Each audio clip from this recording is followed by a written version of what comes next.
Mukhang magkakaproblema itong si Shabazz Mohammad sa paglalaro dito sa PBA. Ayon dito sa lumabas na report mula sa Spin PH. Pagkatapos pala ng kontrata nitong si Shabazz Mohammad kung saan naglaro siya sa Venezuela, ay meron itong nakuha o pumirma ng kontrata sa isang team naman sa Lebanon. Ito ay ginawa niya bago siya pumirma ng kontrata dito sa Magnolia Chicken Templados. At yan ang dahilan kung bakit itong FIBA ay ayaw siyang bigyan ngayon ng letter of clearance to play dito sa PBA.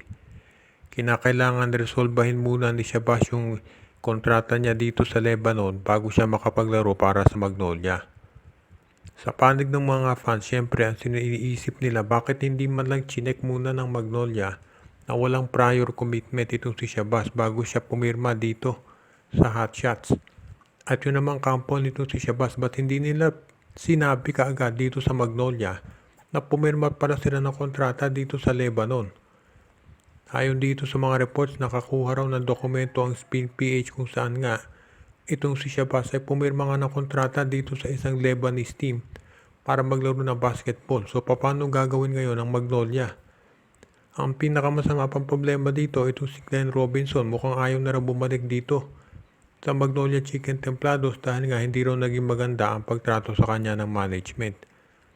So ngayon, kapag nagkataon, walang import ng Magnolia, walang Shabazz Mohammad, walang Glenn Robinson III. Ito ngayon ang iniinda ni Coach Chito Victolero.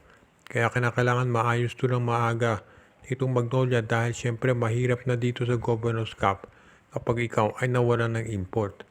Kaya wala pa rin official comment ang Magnolia pero sa tingin ko magandang gawin dyan talaga ay kausapin nila yung Lebanese team ni Shabazz. Ang balita natin ngayon, itong San Miguel Beer ay pinalitan na raw yung kanilang import na si Jordan Adams at si Sheldon McDowell ng Washington Wizards ang kanilang kinuha. Ang San Miguel Beer ngayon ay mukhang determinado na palakasin yung kanilang lineup. Pero sabi nga nung iba, hindi naman daw si Adams ang problema dito kung hindi yung coach. Kahit na sinong import ang kunin daw dyan, kung hindi naman ma-address yung shortcomings ng coach nila, ay baliwala rin.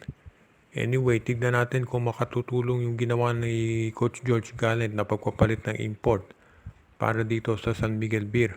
Pangatlong import na nila to dito sa Governor's Cup at hindi pa natin natitiyak kung ito nga ay makatutulong sa kanilang kampanya o hindi. Ang maliwanag dito, yung mga panalo ng San Miguel Beer ay puro hirap na hirap. Nakita natin na hirapan sila sa Phoenix, sa Blackwater at dito sa Rain or Shine Elasto Painters. Yung mga panalo ng SMB, pwede silang matalo doon actually. Kaya hindi na tayo nagugulat na ganito desisyon ng management. Pero sabi nga naman sa kampo ng San Miguel Beer, ang problema talaga dito ay kulang sila sa strategy yung coach. At yan ngayon ang nagiging issue. Kahit sino pang ilagay mo import dyan, kung hindi magpapalit ng coach, ay walang pagbabago. So ang tanong dito kung sakasakali na hindi mag-champion ng San Miguel dito sa Governor's Cup, ano naman kaya ang pagbabago na mangyayari sa kanilang lineup? Kuli na nga kaya si Troy Rosario o si William Navarro? Yan ang aabangan natin gagawin nitong San Miguel Beer o di kaya naman ay baka magkaroon ng coaching change. Ito ngayon ay isa sa mga pinag-uusapan ng mga nasa kampo ng Beermen dahil parang nakararamdam na raw sila ng presyo na kinakailangan sila magkampiyon ulit dahil nga natalo sila sa MVP group. Nako, lalo na kung sakasakali na sa Governor's Cup ay isa na namang MVP team ang mag-champion.